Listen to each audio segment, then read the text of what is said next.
Because when you see regret in a man's eyes, it's fucking painful because you can't do shit about it. When you're 90 and you're not mobile and you're tired and it's over, you can't do it. You can't do it. You can't build that company you wanted. You can't spend that time with your kid. It's regret. Yeah. And it fucking drives the shit out of me.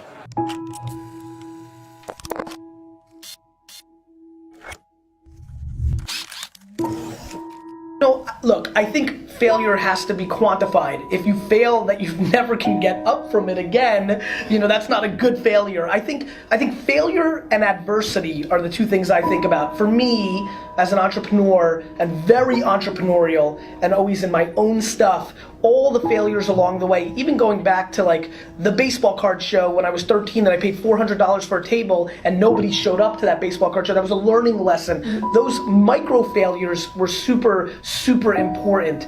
I think, it depends on your stomach, right? Like if you really fail, like go out of business, I think people take one of two ways, right? They're like just finished and they're never able to get off the mat and they go in a different direction. So to me, I think quantifying the failure is important to me.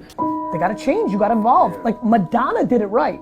She reinvented herself 14 times. That's why she had a long career. You've gotta reinvent yourself. Let's talk about sports. When you're the best athlete and you're like the guy and you're like one of the top 15 players, Draymond Green, he's my buddy. Draymond really worked on his game every offseason. Ricky Rubio, the flashy point guard from Minnesota, if he developed his outside shot, he would have been a much bigger player. He had all the passing skills, the quickness, he's got everything. If instead of going to Ibiza and fucking chicks in the off season, he worked on his 18-foot jumper, he'd be in the game. If you have ambition, your actions have to match that. And too many people are just like not putting in the work. Their mouth is way ahead of their fucking, actions. Like, really? You're gonna be the greatest NBA player of all time? Why? Because you think you got a little handle on the weekends? You need to shoot 15,000 free throws before school every day. What did you do from Friday 5 p.m. until Monday 7 a.m.? I'm just curious, and I don't think you shouldn't have a weekend, but I think everybody's ambition actually is more predicated on their actions than their words. My friends tell me all the time they're so ambitious, and I'm like, if that's true, then you punt leisure, and you punt concerts at Jones Beach, and you work. I realize what's going on here. One life.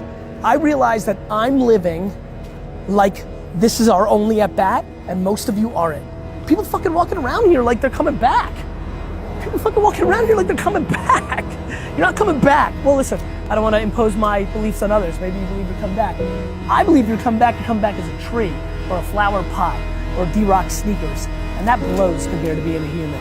And so I'm acting that way. I'm acting that way.